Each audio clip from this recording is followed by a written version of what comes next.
Dear students, I am Ramesh Sharma. I have been teaching English for 10 years, and for the last 1 year, I have been teaching English with VMC. Today, I am going to teach you the first lesson of the book First Flight, namely A Letter to God. This is the story of a farmer written by Gregorio Lopez Fuentes, a Mexican writer. There are three main characters in this story. They are Lencho the farmer, postman, and the postmaster. This story tells us about the deep faith of a man in God, and that man is a farmer named Lencho, whose crop has been destroyed, and he seeks help from God by writing a letter to him. Does his letter reach to God? Does he get the requisite help? Let's know the answer by reading the detailed story line by line. Let us begin. Please open your books if you have. The house, the only one in the entire valley, set on the crest of a low hill. अब देखिए यहां पर जो Lencho है उसका जो घर है वो उसका एकमात्र घर है पूरी की पूरी उस वैली के अंदर, उस घाटी के अंदर, जो कि लो हिल के, उस निम्न हिल के क्रेस्ट पर है, उसके टॉप पर है. From this height one could see the river and the field of ripe corn dotted with the flowers that always promised a good harvest. From this height, इस हाइट से प्रत्येक व्यक्ति या कोई भी व्यक्ति नदियां और खेत देख सकता है. और वो खेत किस चीज के हैं?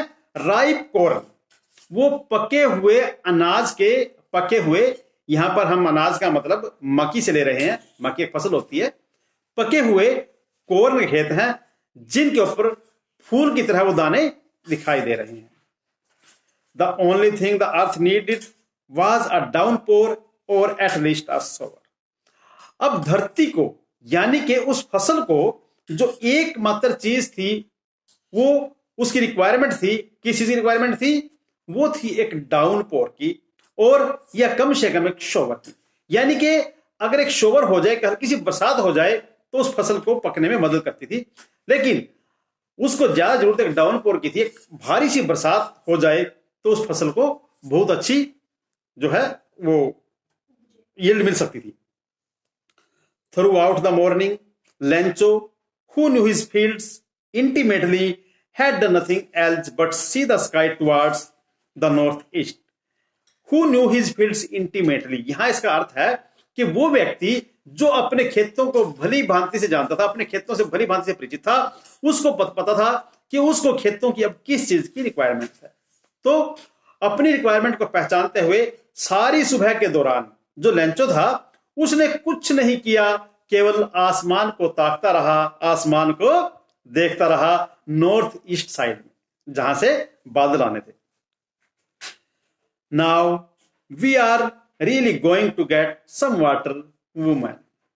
अब वो गांव का क्षेत्र था, रूरल एरिया था, तो बोलने का ढंग ही कुछ ऐसा था कि उसने अपनी बीवी को कहा, अपनी पत्नी को कहा, वुमन, प्रियतमे, मेरी पत्नी, मेरी wife, now we are going to get some water. हम अब वास्तव में ही कुछ पानी प्राप्त करने जा रहे हैं, क्योंकि उसको आसमान में कुछ बादल दिखाई दिए होंगे.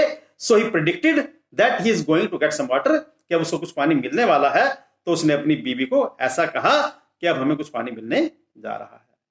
The woman who was preparing supper replied, yes God willing. उसकी वुमन, उसकी बीवी, जो समय सपर प्रिपेयर कर रही थी, सपर होता है शाम का भोजन, शाम का जो खाना होता है, दैट्स कॉल्ड सपर.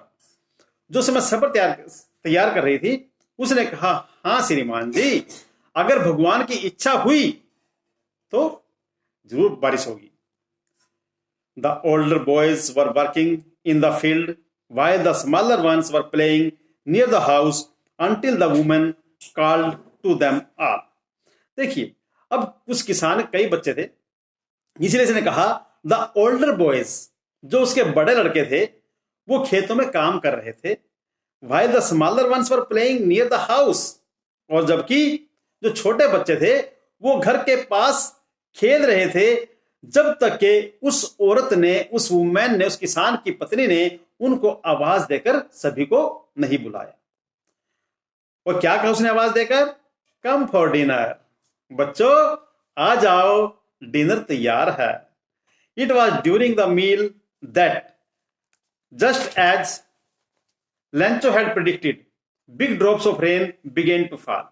अब देखिए, वो खाना खा ही रहे थे, वो डिनर कर ही रहे थे, जैसा कि लेंचो ने अनुमान लगाया था, उसने प्रिडिक्ट किया था, big drops of rain began to fall, बरसात की बड़ी बड़ी बूंदें गिरनी शुरू हो गई। और जब बड़ी बड़ी रेन ड्रॉप्स शुरू हुए तो किसान के मन की प्रसन्नता कोई ठिकाना न रहा।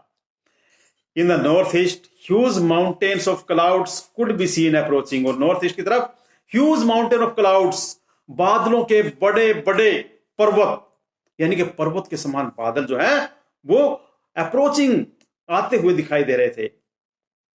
The air was fresh and sweet, जैसे जब आसमान में बादल हो और हम घर से बाहर निकलते हैं तो क्या देखते हैं? हवा हमें बहुत ताजगी देने वाली और बहुत अच्छी लगती है, लगता है कि बाहर ही घूमते रहे।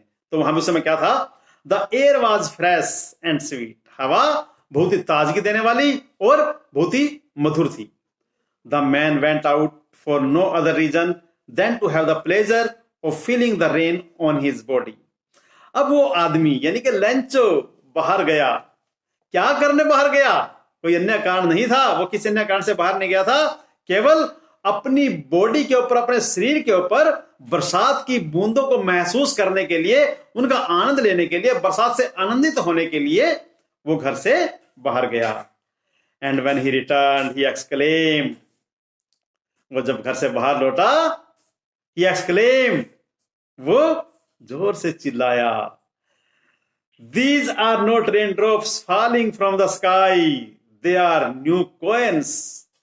कहता है ये रेन ड्रॉप्स नहीं है जो आसमान से बरस रही हैं, आसमान से गिर रही हैं, इनको बरसात की बूंदें मत समझो। दे आर न्यू कॉइन्स, ये नए कॉइन हैं, नए सिक्के हैं, ये हमारे लिए बहुत बड़े बड़े रुपयों का, पैसों का, धन का काम करेंगे। The big drops are 10 cents pieces and the little ones are 5। फिर उसने उन बरसात की बूंदों को अपनी करेंसी में तब्दील करके बच्चों को बताया कि ये किस प्रकार की जो बूंदें पड़ रही हैं हमारे खेतों में कैसा काम करेंगी। वो कहता है जो बड़ी बूंद है वो 10 cents, जैसे हमारे 10 रुपए होते हैं, उस मैक्सिको देश की, जो मैक्सिको देश है उसकी करेंसी के हिसाब से उसने बताया कि जो बड़ी बूंदें हैं वो 10 cents का काम करेंगी और जो छोटी बूंदें हैं वो 5 cents का काम करेगी। यानी कि हर बूंद हमारी फसल के ऊपर पड़कर हमारे करेंसी के अंदर तब्दील हो जाएंगी, हमारे रुपए के अंदर तब्दील हो जाएंगी। With a satisfied expression he regarded the field of ripe corn with its flowers draped in a curtain of rain। Draped means लिपटे होना, कवर ढके होना, is called draped। With satisfied expression, अपने चेहरे के ऊपर संतुष्टि का भाव लिए हुए उसने ऐसा महसूस किया, उसने समझा कि जो हमारे राइप कॉर्न हैं जो कि फूलों से लिपटे हुए हैं वो बरसात के पर्दे में ढक गए हैं, यानी कि बरसात इन्होंने घेर लिया है, बरसात इनको ढक दिया है, अब उनके ऊपर बरसात हो रही है। But suddenly a strong wind began to blow and along with the rain very large hailstorm began to fall। But शीघ्र क्या होता है, अचानक strong wind began to blow, एक स्ट्रॉन्ग विंड जो है वहां से आनी शुरू हो जाती है, स्ट्रॉन्ग विंड जो है बिगेन टू ब्लो करती है। And along with the rain, और बरसात के साथ साथ वेरी लार्ज हेलस्टोन, बहुत बड़े बड़े जो ओले हैं वो पड़ने शुरू हो जाती है। These truly did resemble new silver coins, और अब तो ये जो है सिल्वर कॉइन के समान दिखाई दे रहे थे। The boys exposing themselves to the rain ran out to collect the frozen pearls। जो लड़के थे exposing themselves to the rain, अपने आप को बरसात को दिखाते हुए, खुद बरसात में जाते हुए ran out, बाहर की ओर दौड़े। क्या करते दौड़े? To collect the frozen pearls, उन जमे हुए मोतियों को इकट्ठा करने के लिए, फ्रोजन पल्स मींस यहां पर जो जमे हुए मोतियों को किसको कहा गया है, वो हेल स्टोन्स को यानी कि ओलों को कहा गया है। It is really getting bad now exclaimed the man. अब वो आदमी एक्सक्लेम किया, उसने, वो चिल्लाया, it is really getting bad now, अब तो वास्तव में हमारे साथ बुरा होने जा रहा है। I hope it passes quickly, मुझे उम्मीद है कि ये जल्द ही समाप्त हो जाए, ये जल्द ही खत्म हो जाए और ओले ना पड़े। It did not pass quickly, लेकिन ऐसा हुआ नहीं। भाग्य का लिखा कौन मिटा सकता है? किसान के भाग्य में जो लिखा था उसको वही मिलना था। So it did not pass quickly. For an hour the hail rained on the house, the garden, the hillside, the cornfield, on the whole valley. देखिए, पूरे 1 घंटे के लिए ओलों की बरसात हुई। कहां कहां पर हुई? उसके घर पर, उसके बाग में, हिल साइड पे, कॉर्नफील्ड में, and on the whole valley, पूरी की पूरी घाटी में 1 घंटे तक ओलों की बरसात होती रही। The field was white as if covered with salt, जो खेत थे वो सफेद हो चुके थे मानो वो नमक से ढक गए हों। इस प्रकार से सारे सारे जो खेत हैं वो सफेद हो गए थे। Not a leaf remain on the trees, वृक्षों पर एक भी पत्ता नहीं बचा था। उन ओलों ने सभी वृक्षों के पत्तों को नीचे गिरा दिया था, सभी पत्ते झड़ चुके थे। The corn was totally destroyed. आप आइडिया लगा सकते हो, अगर इतनी भारी मात्रा में हेल स्टॉर्म होएगा तो कहां जाके फसल बचेगी? किसान का तो यहां पर आके मरण हो जाता है, किसान के पल्ले कुछ नहीं बचता, और उसकी जो टोटल के टोटल कॉर्न थे वो डिस्ट्रॉय हो गए। The flowers were gone from the plants, और पौधों के ऊपर जो नए फूल आए हुए थे जिनसे कॉर्न बनते थे, वो जो फ्लावर्स थे वो भी झड़ चुके थे। सभी के सभी जो प्लांट्स थे, वो फ्लावर्स थे, वो जा चुके थे। Lencho's soul was filled with sadness. अब जो लेंचो की आत्मा थी उस पर उदासी छा गई, लेंचो के मन में उदासी छा गई। When the storm had passed, he stood in the middle of the field and said to his sons. जब स्टोर्म पास हो गया, स्टोर्म गुजर गया, समाप्त हो गया, फिर वो जाके अपने खेतों के बीच में खड़ा हो गया और अपने बेटों से कहा, A plague of locusts would have left more than this. A plague of locusts. Locusts क्या होते हैं? लोक्स्ट होते हैं एक प्रकार के, ये होते हैं टिड्डी दल, बोलते हैं गांव में, क्या बोलते हैं? टिड्डी दल। अफ्लाई ऑफ बिग स्वार्म, इनका ग्रुप आता है पूरा, और जहां से ग्रुप गुजर जाता है ये सबको समाप्त कर देता है। अभी पीछे हमारे यहां पाकिस्तान की तरफ से कहा था टिड्डी दल, तो वो बहुत सारी फसलों को नष्ट करके चला गया था। जिस खेत में से वो टिड्डी दल गुजर जाता है वो कुछ नहीं छोड़ता। That's called लोकस्टस।